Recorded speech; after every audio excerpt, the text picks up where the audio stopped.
Ագրի չայի ջրի ծավալը շատացել է եւ իր հետ տարել կուտակված աղբը եւ մաքրել գարշահոտությունը։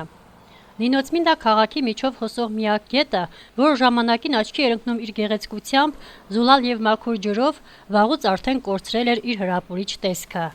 Պատճառը բնակիչների անփույթ վերաբերմունքն էր, քանի որ կոյուղիները կապել էին դեպի գետ եւ ջրի սակավության պատճառով այն տարածում էր տհաճություն եւ կեղտոտություն։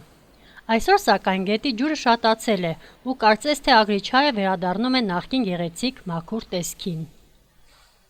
Առավոտելա ինքան ուրախացած ծիծաղեցի, իշնոր ճիշտ, ես ինձ քատիս տակը երկեցի մերմրացի, որ ջուրը բաց են թողեն։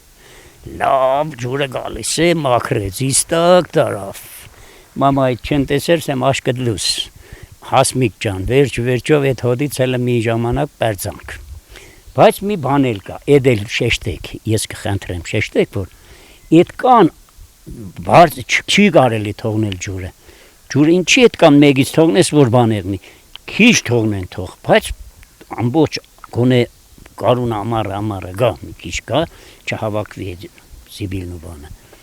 Իսկ կամ մեկից բաց են թողի, հա լավ է, որ մաքրվեց, բայց թող քչացնեն ժալյուզները մի քիչ բան անեն, այդի ավելի լավ կլինի, որ միշտ բանով գա, մայիսին, հունիսին արդեն անտանելի, որովհետև հենց կաղոդեց է ես իր դեռանը մոտ է այստեղ է և բերան էլ բիտոնը լեռիդ մաշվել է, վերայինտ բանը չկա արդեն, ես մի քանի անգամ ասել եմ բան, հա այսօր հայեկուց, բայց հələ մինչև այդպես էլ կա։